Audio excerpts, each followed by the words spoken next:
Estamos en esta serie donde estamos enfocados en este libro y donde hemos aprendido, o el título que se encarga esta serie es un pueblo que se olvida de Dios y un Dios que permanece fiel. Otra vez, un pueblo que se olvida de Dios y un Dios que permanece fiel. Me gustaría que antes de que podamos iniciar cualquier tipo de enseñanza, orar y que sea Dios el que habla en nuestras vidas. Porque si hemos venido a este lugar es con un solo propósito, de escuchar lo que Dios quiere decirnos en esta mañana y que pueda producir un cambio en nuestra vida. La Biblia no solamente es para tener conocimiento, sino es para poder vivirla y aplicarla y que pueda producir un cambio. Así que vamos a orar y a pedir a Dios que esté obrando en nuestras vidas. Padre, en el nombre de Jesús te damos gracias porque tú eres bueno, eres fiel, nadie es como tú, Señor. Y en esta hora queremos pedirte que tú seas obrando en nuestras vidas, que lo que vamos a leer en tu palabra pueda traer una transformación en nuestras vidas y permite que todo lo que vayamos a hablar, a decir, pueda ser directamente tuyo. No permitas que ninguna palabra que no sea tuya salga de nuestra boca y no permitas que nada que quieras hablar se nos olvide comunicarlo, Dios.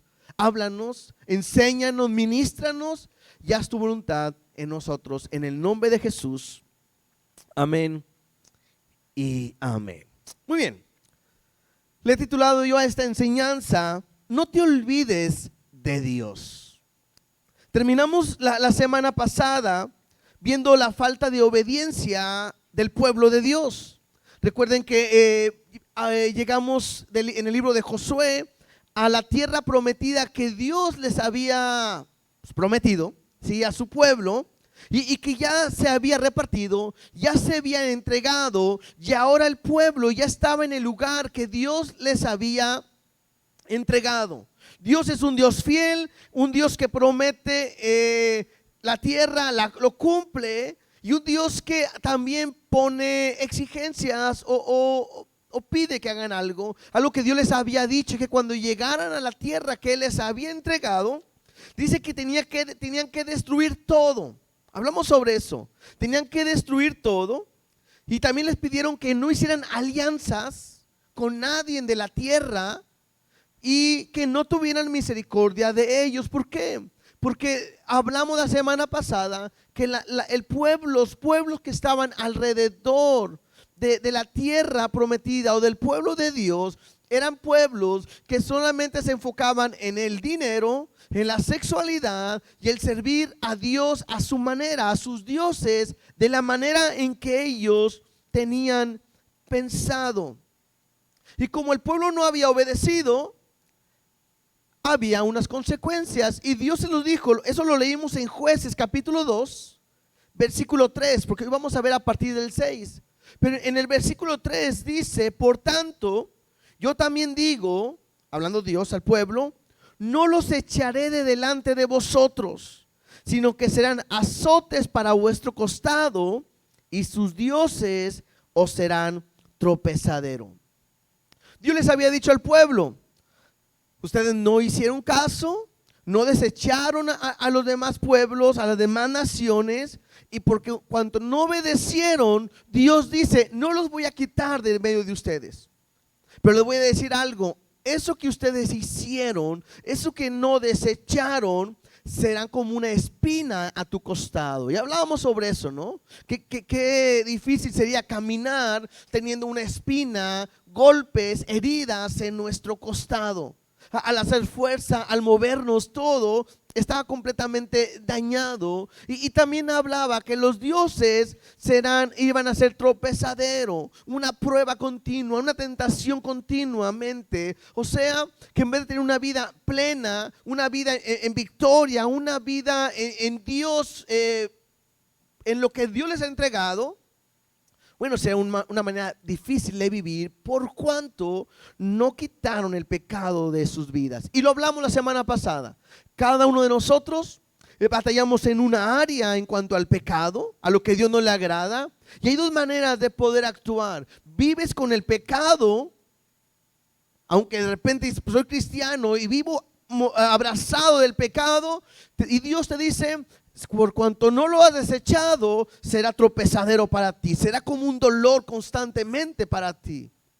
Pero si tú lo hubieras desechado, bueno, Dios trae una bendición plena para tu vida. Al final de la semana pasada, vimos que el pueblo lloró. Cuando Dios les dice esto, el pueblo llora. Y vimos cómo el pueblo lloró, incluso hicieron sacrificios, y terminamos diciendo de que no vimos un arrepentimiento genuino. ¿Por qué? Porque un arrepentimiento genuino hubiera llevado al pueblo a decir, muy bien, nos equivocamos, Dios, vamos a hacer lo que nos has pedido y vamos a echar fuera a todo aquel que está en esta nación que no es de tu pueblo. Pero no, vamos a leer este libro y nos vamos a dar cuenta que el pueblo solamente lloró por las consecuencias del pecado, no porque cometieron un pecado. Y hablamos sobre eso. Muchas veces nosotros venimos delante de Dios, pero no tanto porque estemos arrepentidos del pecado, sino porque nos duele y tenemos miedo a lo que Dios nos pueda hacer. Y ese es un error. Yo tengo que aprender a tener una vida en Dios plena, ¿sí? Obedeciendo, arrepentido de lo que Dios quiere hacer en nosotros, ¿sí? Entonces, en todo esto vemos a un Dios fiel, a un Dios único y a un pueblo que a veces no entendemos. Ahorita vamos a ver cómo el pueblo actuaba y a lo mejor nos vamos a identificar muchas veces nosotros con el pueblo, porque vamos a ver el inicio de un pueblo que por años van a tener un ciclo donde ellos van a olvidarse de Dios. Ellos van a hacer lo malo ante Dios. Dios va a oprimirlos. La mano de los enemigos va a venir sobre ellos. Y ellos se van a pedir perdón. Dios los va a rescatar. Y otra vez Dios se van a olvidar de Dios. Y creo que muchas veces esto nos puede estar pasando en nuestra vida. Nos ha pasado. Que quizás le estás echando ganas, estás viviendo con Dios, estás buscando a Dios, quieres caminar en Él, estás viviendo bien, leyendo tu Biblia, haciendo tu devocional y todo bien, pero de repente dejas de buscarle. De repente ya no le buscas como antes y cuando menos te das cuenta estás lejos y alejado de Dios, haciendo lo malo, lo que a Él no le gusta, ¿sí? Y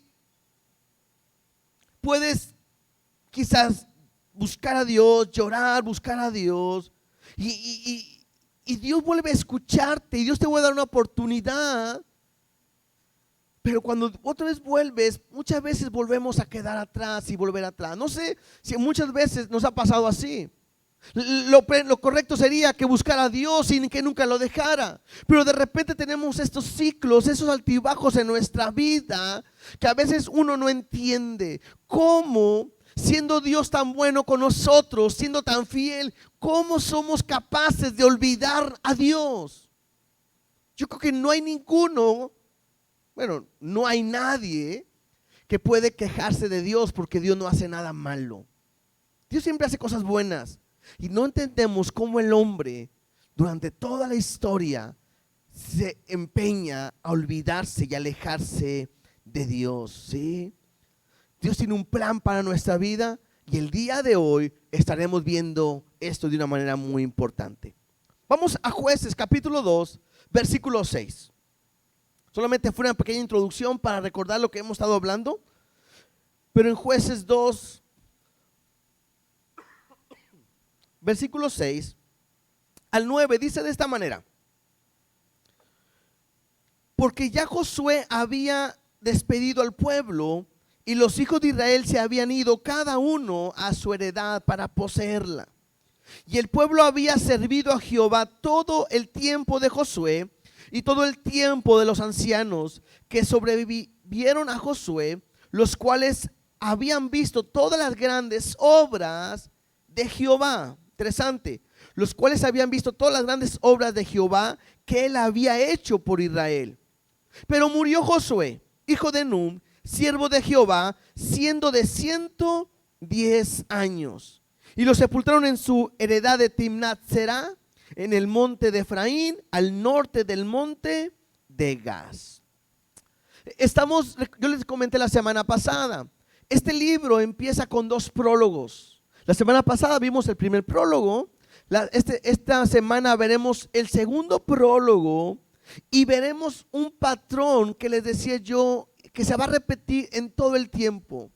Un pueblo que se olvida de Dios, ¿sí?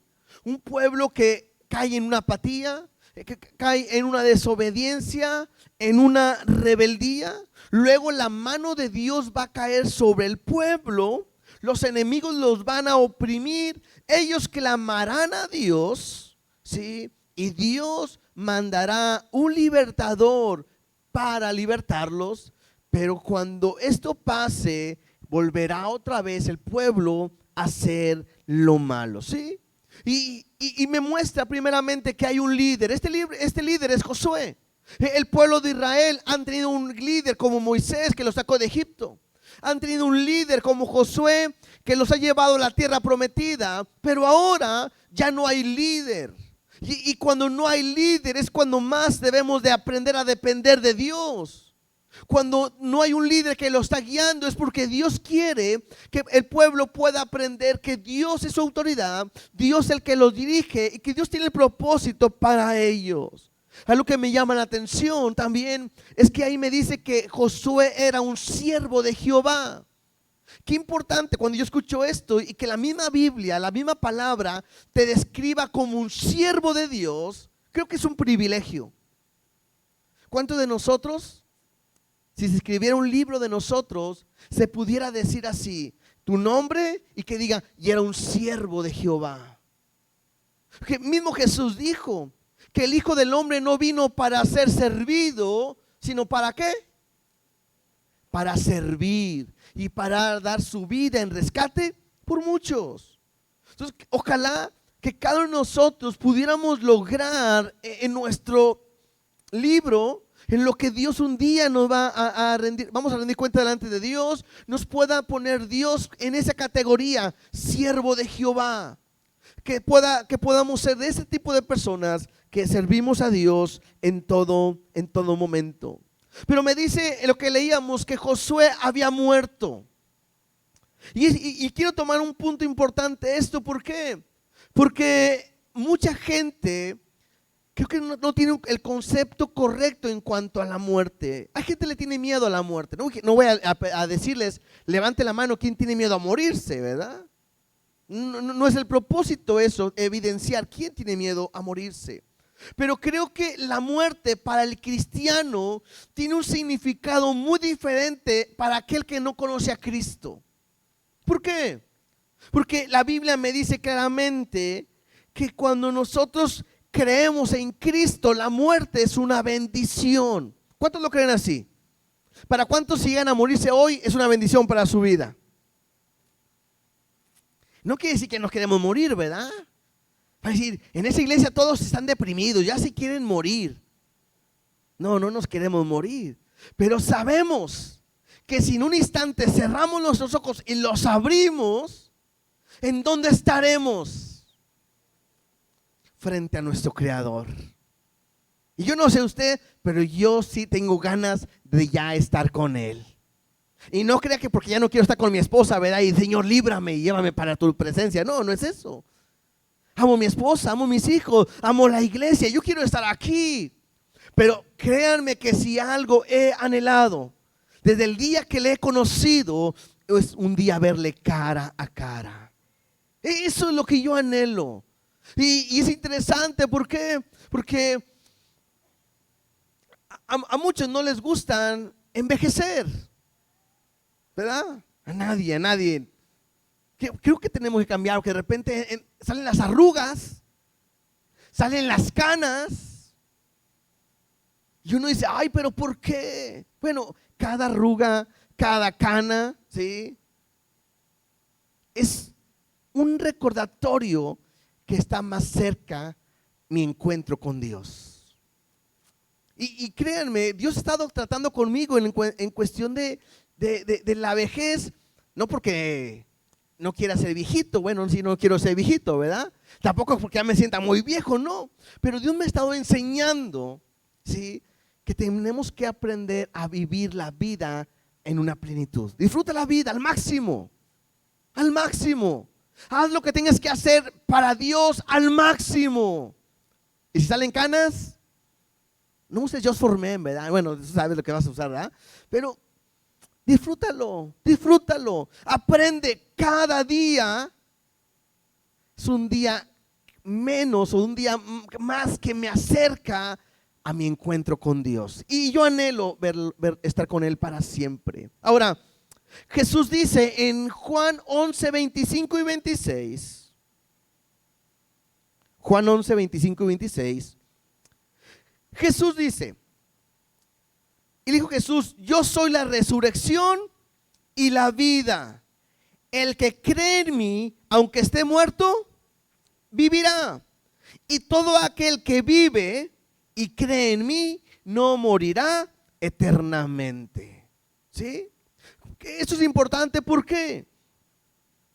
Porque me dice ahí que Él es la resurrección, Él es la vida, y el que cree en Él, aunque esté muerto, vivirá. Y alguien pudiera preguntarse y decir: ¿cómo puede ser posible que alguien que esté muerto pueda estar vivo?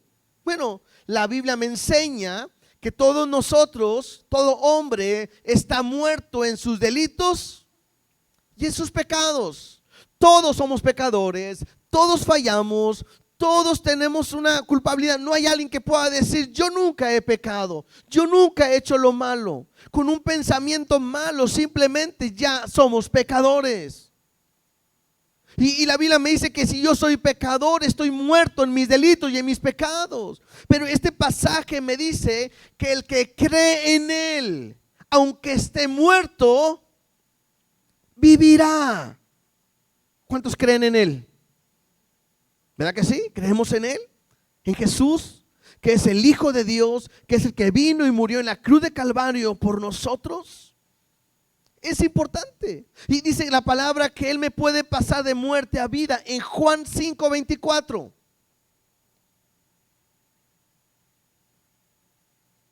Juan 5:24 me dice: de cierto os digo, el que oye mi palabra.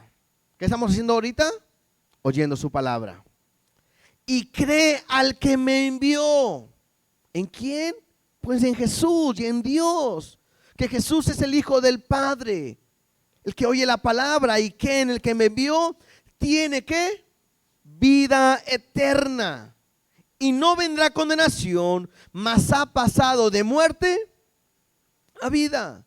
Estábamos en nuestros delitos y en sus pecados, estábamos muertos, pero cuando oyes la palabra, pero cuando crees en Él, entonces Dios hace un proceso en tu vida y te pasa de esa muerte a una vida eterna. Es lo que Dios ha prometido a nosotros. Por eso Jesús dice: yo soy la resurrección, yo soy la vida, el que cree en mí, aunque esté muerto, vivirá. Pero también me dice: y todo aquel que vive, como los que ya están vivos, ¿verdad?, y creen en mí, no morirán eternamente. ¿Cómo puedo saber esto? Pues si Jesús fue a la cruz de Calvario, murió en la cruz de Calvario y resucitó al tercer día y tuvo poder para levantarse, tendrá poder para levantarnos también a nosotros. ¿No es así? Si Jesús no se hubiera levantado de los muertos, ¿qué esperanza tendríamos nosotros? Pues ninguna. Pero por cuanto Él resucitó, sabemos que un día Él nos va a resucitar. Tenemos vida. Dice ahí: no morirá eternamente. ¿Qué es la muerte eterna? La muerte eterna me habla de una separación de Dios. Eso es lo que me habla la muerte eterna. Fuimos creados por Dios. Y si fuimos creados por Dios, Dios nos ha creado para que estemos con Él para siempre. Pero hay algo que el hombre ha hecho que nos separa de Dios, y eso es el pecado. Y ese pecado te separa. Esa es la muerte eterna. Una separación completamente. ¿Saben por qué le podemos llamar el estar con Dios, el cielo, un lugar de gozo, de alegría? Bueno, no es porque andemos en las nubes. El cielo es porque Dios está ahí, porque es Él el que vamos a ver. El entender que cuando uno cree en Jesús no muere eternamente, me hace pensar que aquel que no cree en Jesús morirá eternamente y vivirá una eternidad separado de Dios. Aprendamos algo: todo hombre fue creado para vivir por la eternidad. No más que uno va a vivir del lado de Dios, con Dios, y el que no quiera saber nada de Dios va a vivir separado de Dios. Esa es la muerte eterna, separado de Dios. La Biblia me dice que ese lugar es un lugar de tormento, ¿sí? De dolor. Está separado de Dios. Y Dios es tan bueno que a nadie va a forzar para entrar, a nadie. Dios me dice que está a la puerta y toca. Y si alguno quiere abrir su corazón y su puerta y le abre la puerta a él puede entrar. Pero si alguien no quiere abrir la puerta, Dios no entra a la fuerza. Y es tan bueno y es tan fiel que si tú no quieres saber nada de Dios en esta tierra, pues Dios te dice: no querrás saber nada de mí tampoco en el otro lugar, en la otra vida. ¿Tú no quieres saber nada conmigo? Tampoco tendremos nada que ver después de la muerte. ¿Me explico? Ahora alguien pudiera pensar y decir: entonces, si creo en Jesús, ¿no voy a morir? Bueno, no queremos decir que este cuerpo es eterno, porque la Biblia me dice que este cuerpo es necesario que muera para que podamos tener un cuerpo nuevo, una nueva vida. ¿Me explico en cuanto a eso? O sea, no crean que vamos a ser inmortales ahora para siempre y viviremos siempre con este cuerpo. No. La Biblia me dice que este cuerpo es de polvo, de tierra, caerá, volverá a ser polvo, pero nuestra vida, nuestra alma será puesta con Dios, con un cuerpo nuevo, un cuerpo glorificado, ¿cierto? Esa es la diferencia.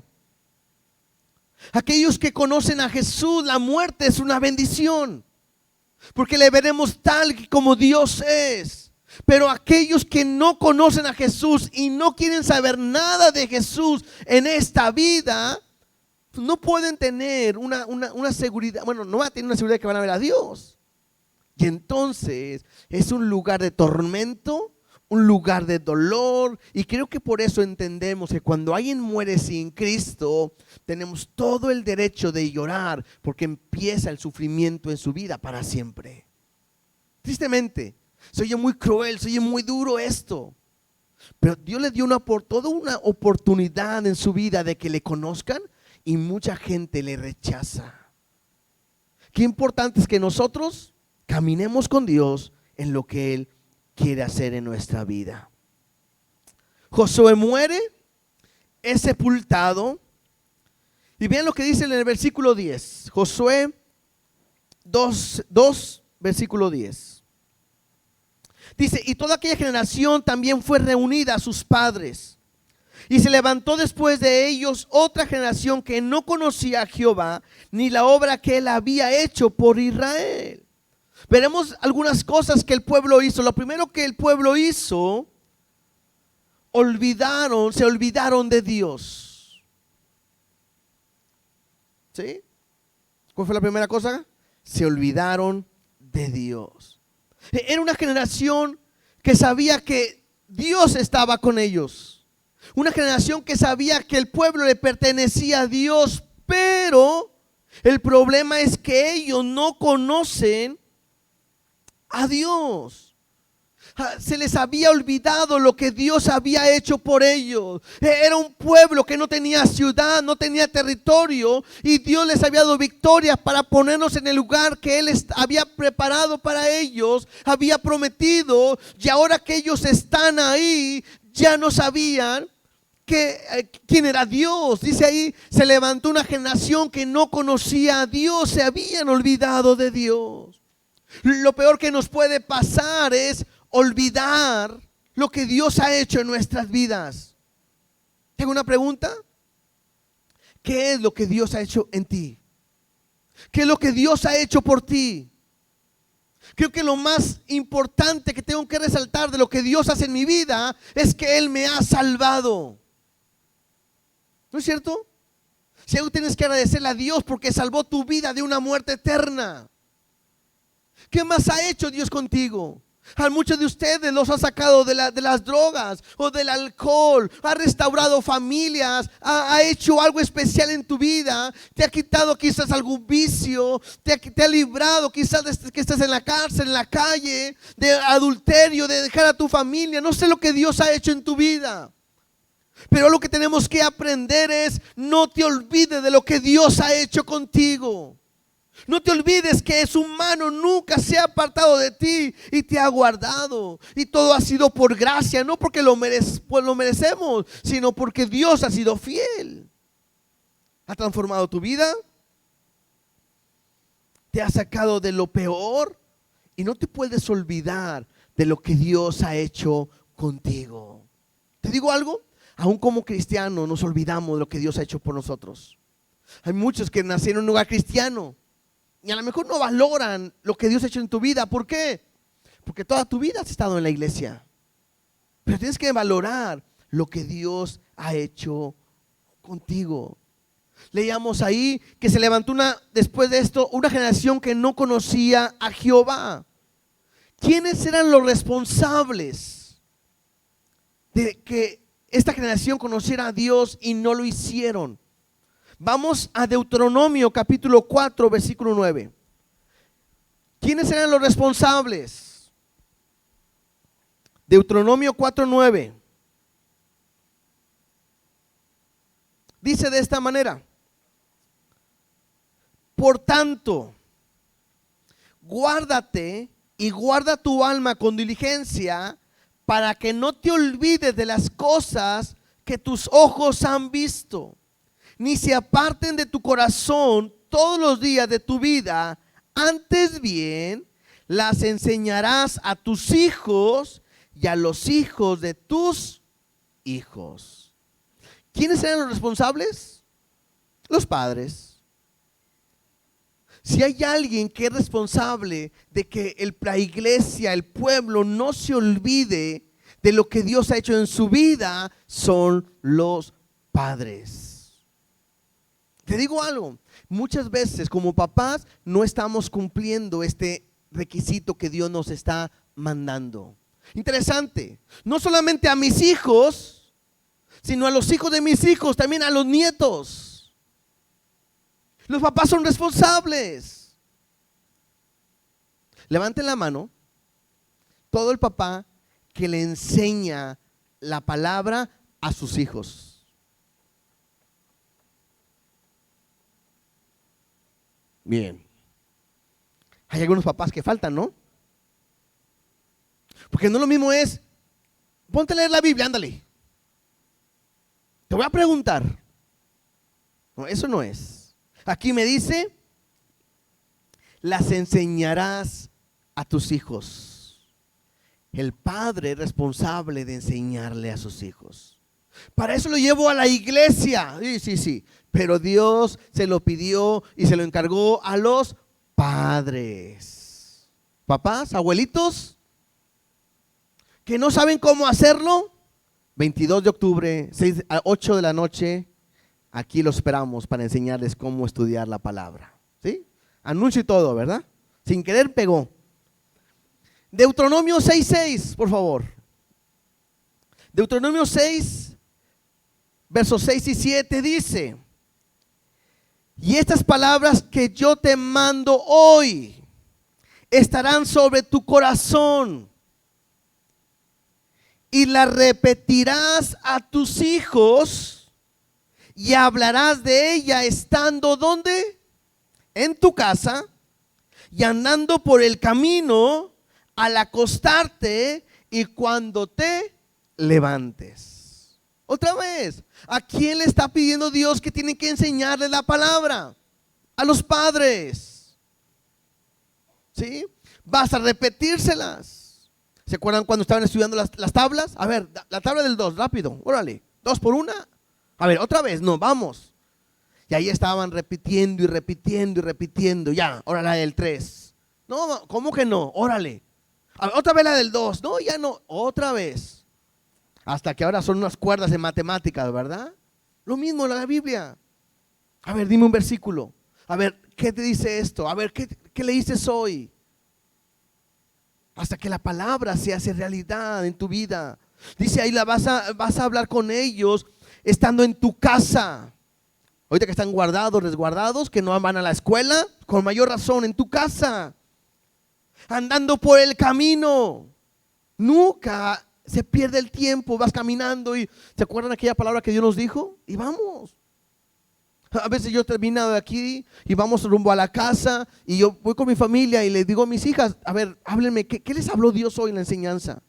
Y me empiezan a decir, Dios me dijo esto, Dios me dijo lo otro. Y interactuamos de esa manera.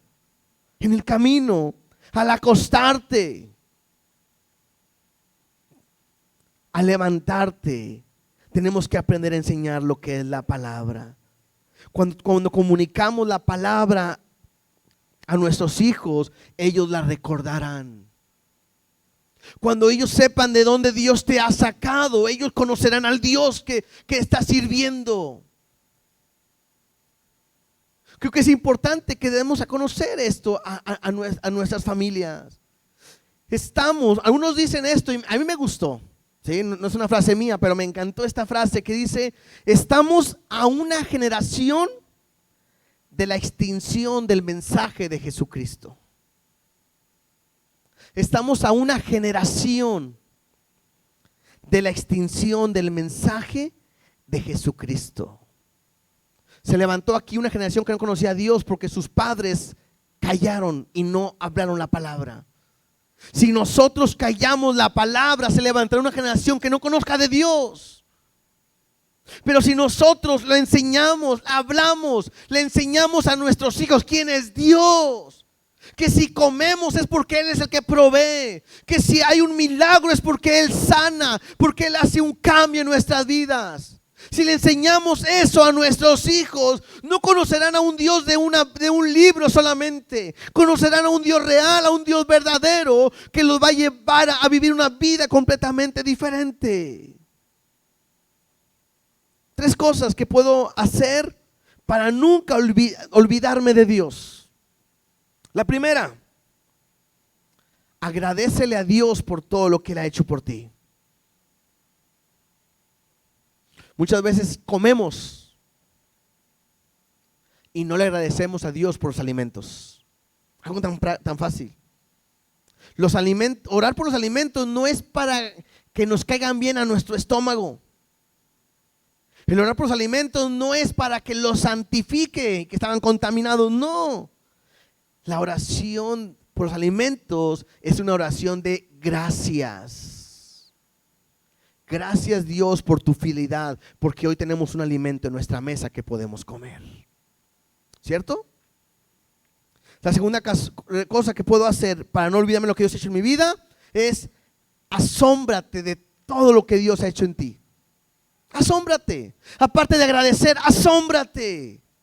Uy, Dios fue fiel hoy. Uy, Dios hoy me sanó. Hoy Dios estuvo conmigo. Hoy Dios fue mi proveedor. Asómbrate. Cada vez que te asombres le darás el lugar a Dios de lo que está haciendo.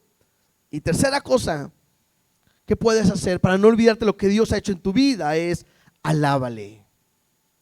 Dale gracias, alábale. Te alabamos Dios porque eres bueno y porque eres fiel. Gracias por tu provisión. Te alabamos, Naín, es como tú, poderoso. Cuando tú haces estas 3 cosas, nunca te olvidarás de lo que Dios ha hecho en tu vida.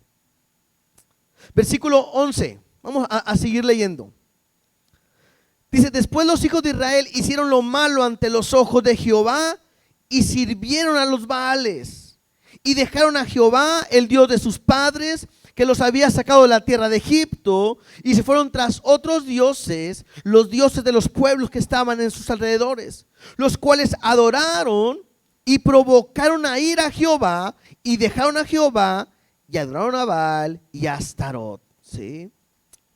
Lo primero que hicieron el pueblo es se olvidó de Dios. Lo segundo que el pueblo hizo fue dejaron a Jehová, dejaron a Dios. Es lo peor que puedes hacer.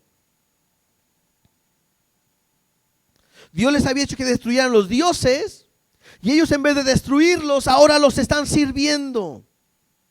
Ahora están adorando a otros dioses. Y mira el proceso que me muestra este libro. Jueces capítulo 3, versículo 7. Jueces 3, 7 dice: hicieron pues los hijos de Israel lo malo ante los ojos de Jehová y olvidaron a Jehová su Dios. ¿Sí? ¿Qué dice? Olvidaron. Jueces capítulo 8, verso 33. Jueces 8, 33.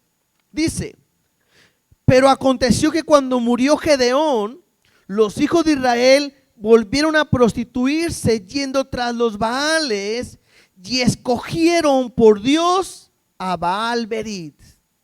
Primero se olvidaron de Dios y después escogieron otro Dios a quien adorar, a quien servir. Vamos ahora a Jueces capítulo 10, versículo 6. Jueces 10, 6. Dice: pero los hijos de Israel volvieron a hacer lo malo ante los ojos de Jehová y sirvieron a los Baales y a Astarot, a los dioses de Siria, a los dioses de Sidón, a los dioses de Moab, a los dioses de los hijos de Amón y a los dioses de los filisteos, y dejaron a Jehová y no le sirvieron. Una constante en el pueblo. Se olvidan de Dios, escogen otros dioses, quieren servir a esos dioses y en un total dejan a Dios y ya no más le van a servir. Lo comentaba en un principio. Muchas veces así somos nosotros. Estamos buscando a Dios, vamos caminando bien, pero de repente nos desanimamos. Y por diferentes cuestiones empiezas a volver a hacer lo malo. Empiezas a dejar de orar, dejas de leer la Biblia, dejas de buscar a Dios, de venir a la iglesia. Y cuando menos te das cuenta, estás volviendo a hacer lo que antes hacías. Y decides hacer lo malo. Decides escoger a otros dioses en vez de escoger a Dios. Ahora, esto es bien importante. ¿Por qué? Porque ya Dios se lo había dicho a través de Josué al pueblo. Vamos todos, por favor. Josué capítulo 24, verso 14. Jueces 24, 14. Dice, perdón, Josué 24, 14. Ahora pues, le dice Josué al pueblo: temed a Jehová y servirle con integridad, y venid y quitad entre vosotros los dioses a los cuales sirvieron vuestros padres al otro lado del río y en Egipto, y servid a Jehová. Y si mal os pareciere servir a Jehová, escogeos hoy a quien sirváis, si a los dioses a quienes sirvieron vuestros padres cuando estuvieron al otro lado del río, o a los dioses de los amorreos en cuya tierra habitáis, pero yo y mi casa serviremos a Jehová. De repente Josué le dice claramente al pueblo: ya no estés sirviendo a los dioses, no puedes servir a otros dioses y a Dios, porque Dios es santo. Incluso les dice: tienes que escoger a quién vas a servir. Y Josué dice: yo y mi casa ya lo hemos definido. Yo y mi casa serviremos a Jehová, pero ustedes decidan a quién van a servir. Verso 16. Entonces el pueblo respondió y dijo: nunca tal acontezca que dejemos a Jehová para servir a otros dioses. Porque Jehová nuestro Dios es el que nos sacó a nosotros y a nuestros padres de la tierra de Egipto, de la casa de servidumbre. El que ha hecho estas grandes señales y nos ha guardado por todo el camino por donde hemos andado y en todos los pueblos entre los cuales pasamos. Y Jehová arrojó de delante de nosotros a todos los pueblos, al amorreo que habitaba en la tierra. Nosotros pues también serviremos a Jehová, porque Él es nuestro Dios.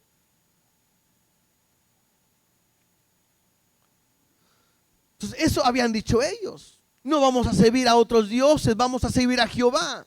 Sin embargo, ahora vemos al pueblo escogiendo otros dioses. Por eso la Biblia me dice, el que piense estar firme, mire que no caiga.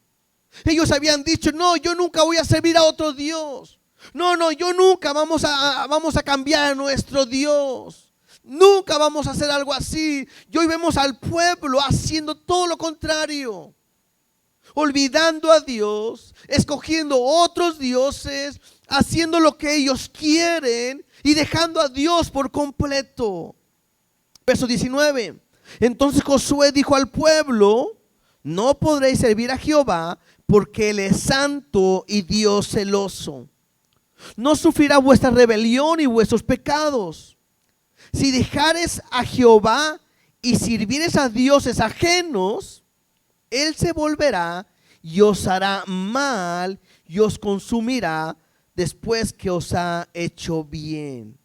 El pueblo entonces dijo a Josué, no, sino que a Jehová serviremos. Interesante, ¿no? Lo que la historia me muestra. Un pueblo que había decidido no olvidarse de Dios, ahora ese pueblo estaba sirviendo a otros dioses, adorando a otros dioses, escogiendo a otros dioses en vez de a Dios. Y esa es la pregunta que nos hacemos. ¿Por qué el hombre es así? Si hemos visto Dios lo bueno que es con nosotros, si hemos visto la mano de Dios en nuestra vida en todo momento, nunca nos ha dejado, nunca se ha olvidado de nosotros, nunca nos ha abandonado.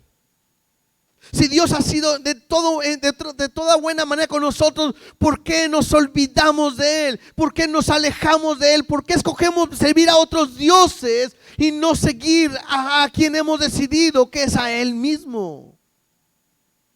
Y eso es lo que no entendemos en la vida del hombre. No termina esto, sigamos leyendo en Jueces 2:14. Y eso es interesante porque dice, y se encendió contra Israel el furor de Jehová, el cual lo entregó en manos de robadores que lo despojaron y los vendió en manos de sus enemigos de alrededor, y no pudieron ya hacer frente a sus enemigos. Por donde quiera que salían, interesante, la mano de Jehová estaba contra ellos para mal, como Jehová había dicho, como Jehová se los había jurado, y tuvieron gran aflicción. Número 1, se olvidaron de Dios. Número 2, dejaron a Dios. Número 3, perdieron lo que Dios les había prometido. Dios había prometido que estar con ellos para siempre. Dios había prometido no dejarlos, iba a entregar la tierra, había prometido entregarle la tierra y sus moradores. Dice, Dios le dijo al pueblo, yo los he entregado en tus manos. Tú irás y tomarás la ciudad, yo te la he entregado. Pero por cuanto no obedecieron, todo cambia. Y ahora Dios les ha dicho, no voy a sacar a ellos, sino que ellos van a dañarlos. La mano de Dios estará contra ellos y todo el tiempo vivieron en una gran aflicción. Me llama la atención que dice que la mano de Dios estaba sobre él. La misma mano que los sacó de Egipto, la misma mano que les entregó la tierra prometida con victorias, es la misma mano que ahora los va a disciplinar. Es una mano poderosa, ¿no? Pero es la misma mano que más tarde volverá a rescatarlos. Y eso es interesante, porque Dios no se olvida de su pueblo. Empezaron olvidándolo, empezaron dejándolo, ahora están perdiendo lo que Él ha prometido. El problema es que el pueblo nunca ha entendido y nunca ha aprendido. El cuarto punto, primero lo dejaron, se olvidaron, perdón. Número 2, lo dejaron. Número 3, perdió lo que habían prometido. Y número 4, nunca aprendieron la lección. Versículo 16. Y Jehová levantó jueces que los librase de mano de los que les despojaban. Pero tampoco oyeron a sus jueces, sino que fueron tras dioses ajenos a los cuales adoraron. Se apartaron pronto del camino en que anduvieron sus padres, obedeciendo los mandamientos de Jehová, y ellos no hicieron así. Cuando Jehová les levantaba jueces, Jehová estaba con el juez y los libraba de la mano de los enemigos todo el tiempo de aquel juez, porque Jehová era movido a misericordia por sus gemidos a causa de los que los oprimían y afligían. Mas acontecía que al morir el juez, ellos volvían atrás y se corrompían más que a sus padres, siguiendo a dioses ajenos para servirles, inclinándose delante de ellos, y no se apartaban de sus obras ni de su obstinado camino. Qué fuerte, ¿no? Ellos hacían lo malo. Ellos eran oprimidos, clamaban, lloraban a Dios. Dios levantaba un juez para ayudarles. Dios estaba con ese juez. Dice, porque Dios era movido a misericordia. Pero cuando el juez llegaba a morir, el pueblo volvía a hacer lo malo. Y incluso dice ahí, ellos volvían y se corrompían más que sus padres. Y nunca se apartaban de ese obstinado camino. Si nosotros fuéramos Dios, o si fuéramos consejeros de Dios, ¿qué le diríamos a Dios? Ya déjalo, ¿no? Escógete otros, estos no sirven. Mira, otro diluvio, vámonos, órale. Y empieza de nuevo. Y no, me encanta que Dios dice, movido a misericordia. Dice Lamentaciones 3:22, unos buenos versículos para memorizar el día de hoy. Lamentaciones 3:22 y 23 dice: por la misericordia de Jehová no hemos sido consumidos, porque nunca decayeron sus misericordias. Nuevas son cada día, grande es tu fidelidad. ¿Cuánto le dan gracias a Dios que es un Dios misericordioso? Porque si no fuera porque Él es misericordioso, ya fuéramos consumidos.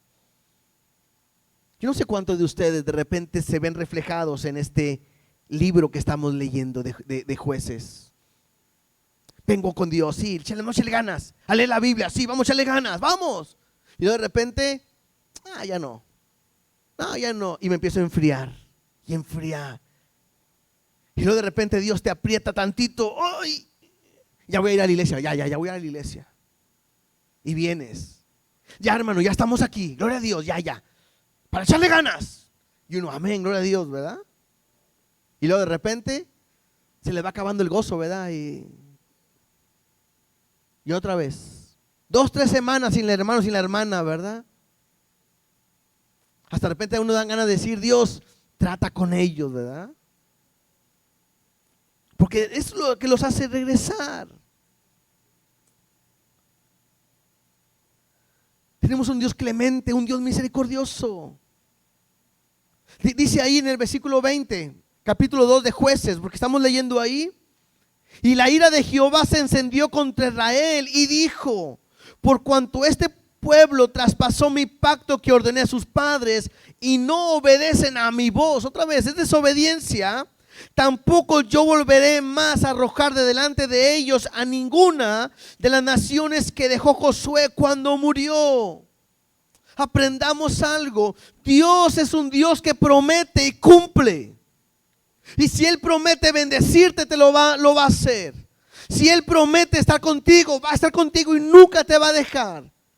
Si Él promete que te va a sanar, lo va a hacer, porque para Dios no hay nada imposible. Pero también si Él promete que si no te obedeces vendrán consecuencias sobre tu vida, también cumple lo que promete.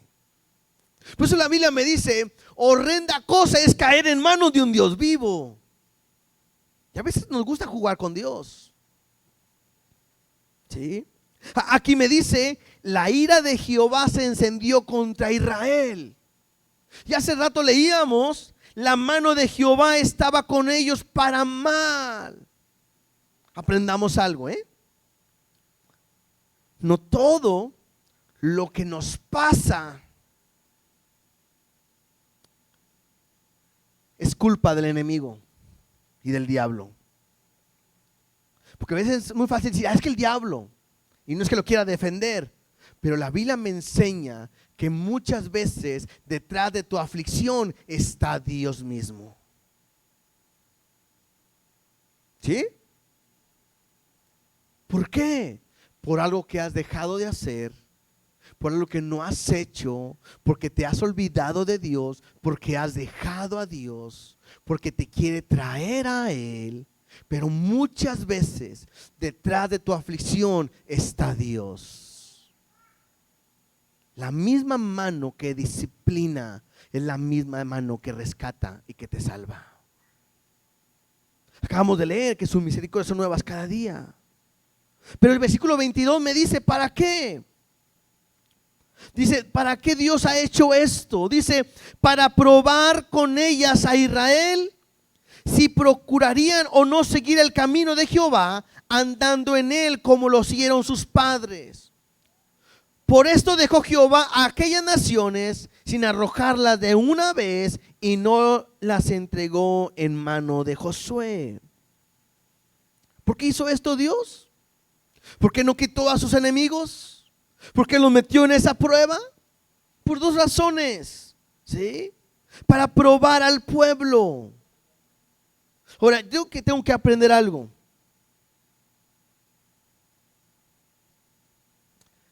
Dios quiere enseñarte acerca de la disciplina. ¿A cuánto les gusta ser disciplinados? A ninguno, ¿verdad? ¿No? Nadie dice, pastor, hoy amanecí con ganas de que me disciplinaran. ¿Me puede ayudar? Pues no, ¿verdad? Nadie. Y muchas veces asociamos la disciplina con falta de amor, y ese es un error. Dice Hebreos 12:5. Vamos todos ahí. Hebreos 12:5.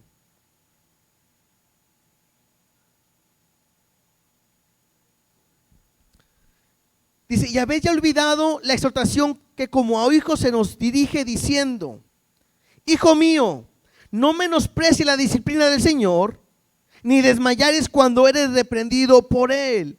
Porque el Señor al que ama, ¿qué dice? Otra vez, más fuerte. Dios al hijo que ama, porque el Señor al que ama, disciplina y azota a todo aquel que recibe por hijo. ¿Sí? ¿Qué es lo que estamos aprendiendo? Dios ama a su pueblo y lo está disciplinando. Porque su pueblo su pacto no ha terminado. Y si son hijos, los va a disciplinar. O sea, Dios está con ellos diciendo, son mis hijos, es mi pueblo, no han obedecido, tengo que disciplinarlos. Y los disciplino por amor, no porque no los quiera. Verso 7. Y si soportáis la disciplina, Dios os trata como a hijos. Porque ¿qué hijo es aquel a quien el padre no disciplina? Pero si se os deja sin disciplina, de la cual todos han sido participantes, entonces sois bastardos y no hijos. O sea, si hay alguien que no ha sido disciplinado, es que no es hijo de Dios. Pero todos los que somos hijos de Dios hemos sido disciplinados, ¿verdad que sí? Levante la mano, ¿quién nunca ha sido disciplinado por Dios? Ninguno, ¿verdad? Todos hemos en un momento recibido la disciplina de Dios porque somos sus hijos. Versículo 9. Por otra parte, Tuvimos a nuestros padres terrenales que nos disciplinaban y los venerábamos, porque no obedeceremos mucho mejor al Padre de los Espíritus y viviremos. Y aquellos, nuestros padres, ciertamente por pocos días nos disciplinaban como a ellos les parecía, a unos más fuertes que a otros, pero como a ellos les parecía. Pero que es Dios, para lo que es provechoso, para que participemos de su santidad. Es verdad que ninguna disciplina al presente parece ser causa de gozo, sino de tristeza, pero después da fruto apacible de justicia a los que en ella han sido ejercitados. Hermanos, cuando yo leía todo esto, yo quiero quizás transmitir lo que Dios me hacía sentir. Dios quiere que tú no te separes de Él para nada. Pero si Dios ve que tú estás olvidándote de Dios, alejándote de Dios, perdiendo lo que Dios te ha estado prometiendo, es necesario que Dios te meta en una disciplina. Es más, quizás lo que estás viviendo hoy es parte de esa disciplina en la cual Dios está tratando contigo. No quiere decir que no te ama, porque a veces pensamos, es que si me pasa esto es porque Dios no me ama. Si Dios me amara, no me permitiría que esto me sucediera. No, así no es. Porque lo que Dios quiere hacer en todo esto era probar al pueblo. Mira lo que dice Jueces capítulo 3, versículo 1. Jueces 3, 1. Estas pues son las naciones que dejó Jehová para probar con ellas a Israel, a todos aquellos que no habían conocido todas las guerras de Canaán, solamente para que el linaje de los hijos de Israel conociesen las guerras, para que las enseñasen a los que antes no le habían conocido. Los 5 príncipes de los filisteos, todos los cananeos, los sidonios, los heveos que habitaban en el monte del Líbano, desde el monte de Baal Hermón hasta llegar a Amat, y fueron para probar con ellos a Israel, para saber si obedecerían a los mandamientos de Jehová que Él les había dado a sus padres por mano de Moisés. ¿Sí? 2 razones Dios había dejado a los enemigos. Número 1, por aquellos que no conocían la guerra. A ellos no les había costado, no sabían lo que a sus papás les había costado conquistar. Y Dios los probó para que conocieran lo que era una batalla y cómo luchar. Y número 2, para probar si ellos iban o no obedecer a Dios. Por ahí he escuchado que las pruebas son para ver siempre lo que hay en tu corazón. Las pruebas siempre van a mostrar lo que hay en tu corazón. Y cada vez que Dios te hace pasar por alguna prueba, es para ver si tu fe en Dios es real o no. Es para ver si tu obediencia es total o no. Para ver si tu compromiso es firme o no. Cuando Dios te mete en una prueba, es para sacar lo que hay dentro de ti. Si realmente eres un verdadero cristiano, ahí va a salir. Si no eres un verdadero cristiano, es más fácil dar la vuelta y dejarlo todo. Hay momentos en el que Dios quiere probarte. Quizás hay mañanas en las que Dios dice: ¿qué tal? ¿Cómo amaneciste? ¿Estás bien? Excelente, qué bueno. Hoy tenemos prueba. Porque Dios no nos avisa como en la escuela. Próxima semana, muchachos, hay un examen. Y te preparas para el examen. Bueno, algunos, ¿verdad? Otros una noche antes del examen, pero te preparas. Dios no es así. Dios de repente se levanta y te dice: ¿cómo amaneciste? Y puede decir, bien, excelente, qué bueno, porque hoy tenemos una prueba. Veremos qué es lo que hay en tu corazón. Y Dios va a meterte en esa prueba. Quizás vas a levantarte y vas a decir, pues no me siento tan bien. Y Dios va a decir, bueno, confía en mí, hoy tenemos prueba. O quizás vas a levantarte ese día y te vas a preguntar, Dios, ¿cómo estás? Y le va a decir, Dios, no me siento nada bien. Me siento mal. Y Dios va a decir, sonríe, hoy tenemos prueba. Y tú vas a decir, ¿pero por qué? Porque yo quiero sacar lo mejor que hay en ti. Yo no sé qué estás pasando el día de hoy. Yo no sé si estás enfrentando una prueba el día de hoy. Lo que sí sé es que Dios quiere sacar lo mejor que hay en ti. Ponte de pie, por favor.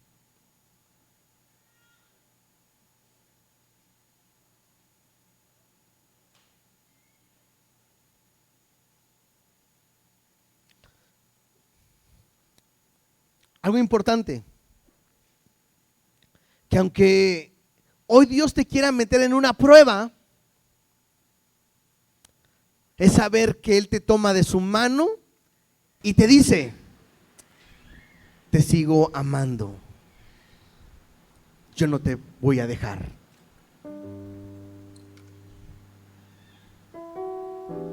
Yo no sé si tú estás pasando por este ciclo. Yo no sé si a lo mejor nunca has entrado al ciclo. Pero en general no podemos entender cómo un Dios tan bueno puede tener un pueblo tan desobediente y tan infiel.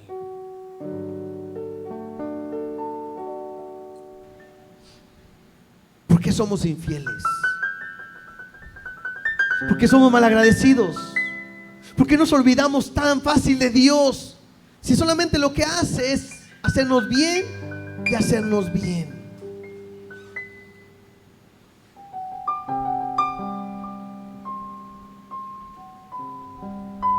¿Por qué te olvidas? ¿Por qué nos olvidamos de Dios? ¿Por qué no hemos aprendido a ser fieles si Él nunca nos deja?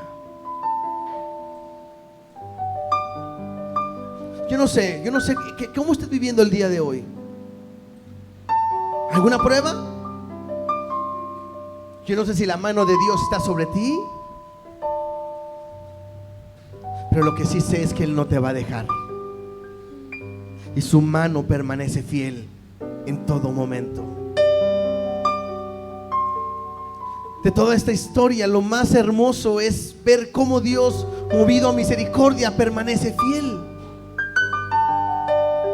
Y te digo por qué. Porque de repente pudiera entrar en tu corazón la idea de decir, híjole, creo que no, yo no soy digno que Dios me dé una oportunidad. Pero aún así Dios te dice, yo te doy una oportunidad, porque mis misericordias son nuevas todos los días. ¿Por qué no cierras tus ojos ahí donde estás?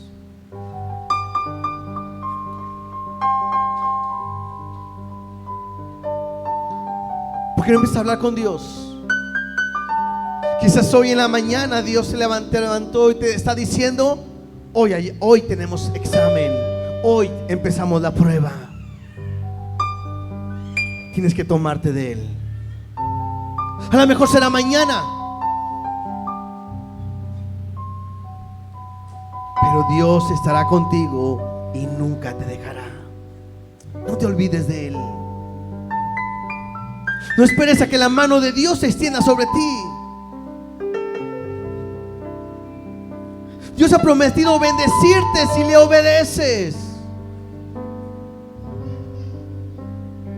Pero también ha dicho que su mano estará si no obedecemos su voz.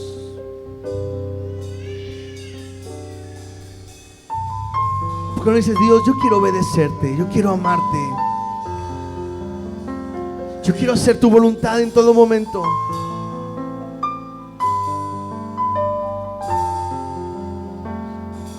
Y mientras este canto tomas un tiempo para estar abrazado con Dios, y quizás meditando en si lo has dejado. Allá, donde sé que habrá paz. Si es necesario volver a Él, Tengo que callar para escucharte hablar, donde todo es realidad y el tiempo no existe más. Una y otra vez al estar yo junto a ti, no me puedo contener. Cuando me miras así, ya no hay nada que decir. Eres todo para mí.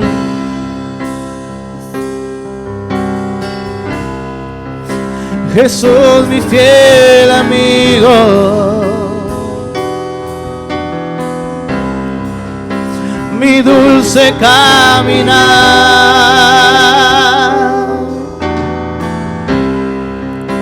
y quédate conmigo, no voy a volver atrás, no voy a volver atrás, no voy a volver atrás. Llévame allá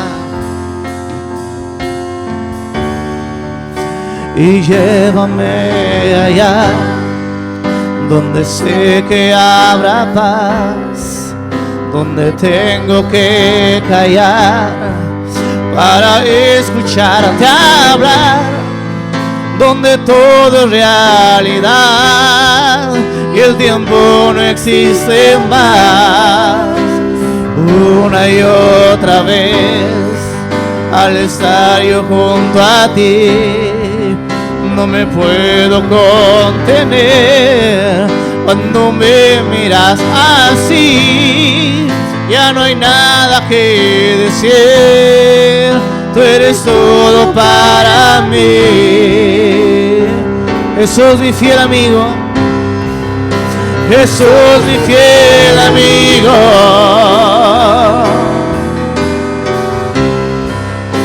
mi dulce caminar,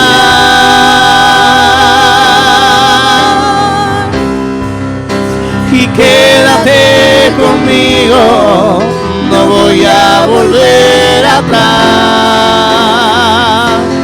no voy a volver atrás, no voy a volver, no voy a volver atrás, no voy a volver. Jesús, mi fiel amigo, Jesús, mi fiel amigo, mi dulce caminar, mi dulce caminar,